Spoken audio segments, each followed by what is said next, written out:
Okay, dito tayo sa number 7. Ito medyo complicated ng konti, no?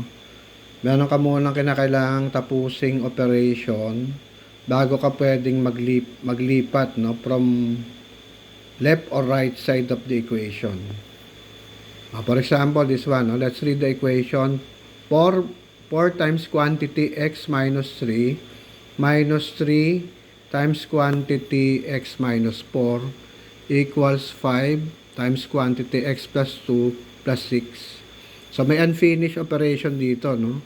Ito, no? Halimbawa, ito, you need to distribute this first and also this one and also this one here. Okay? So, kailangan i-perform mo muna yan, no? Bago ka makapag transpose or maglipat-lipat mamaya. Agayin muna natin. So, 4 times x will give you 4x. 4 times 4 times negative 3 will give you negative 12. Let's continue with this. Ito naman, negative 3 times x will give you negative 3x. Negative 3 multiplied by negative 4 will give you, negative times negative will give you positive. Positive 12, di ba? Dito naman tayo. Quantity, 5 times quantity x plus 2, 5 times x will give you 5x. 5 times positive 2 will give you positive 10 plus 6. Okay? So, hindi pa rin tapos dito, no? Meron ka pa rin mga ipe-perform mo ng operation. Again, bago ka makapaglipat-lipat. Halimbawa, this one, no? Negative, i-perform mo muna yung operation, no? Among similar terms dito. 4x and negative 3x. No, it will become 4x minus 3x. This one minus 12 plus 12. Diba?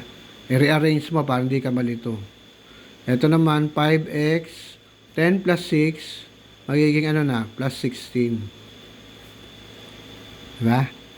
Dito, i-simplify natin to. 4x minus 3x, what will become? X. Diba? Ito naman, negative 12 plus positive 12.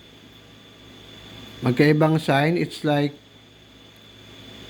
diba, subtracting one from the other.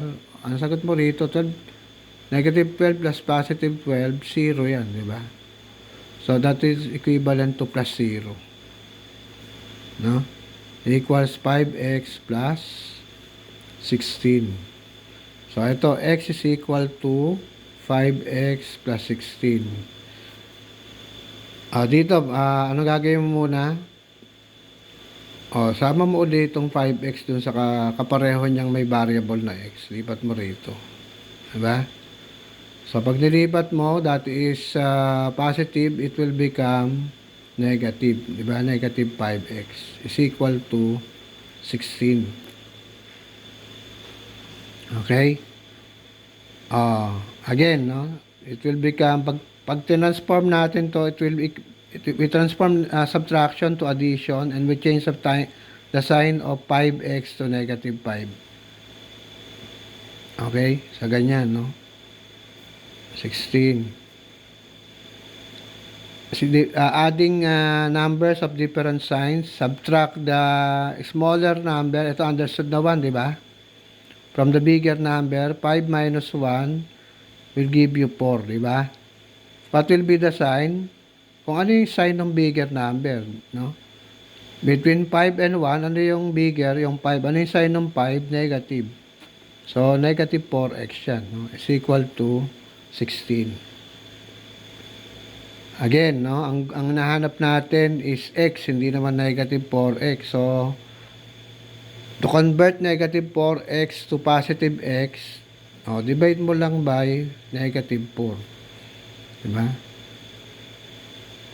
Ito, you will also divide by negative 4.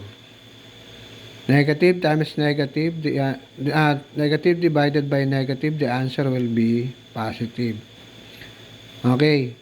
Positive divided by negative, the answer will be negative. Mas 1. Ito, this will be 4. 4 divided by negative 1 is negative 4. Okay? Ganun lang. Ganun lang, be. Ganun lang, be. Dali lang, di ba? Tinan mo ulit. Ayan yung example ng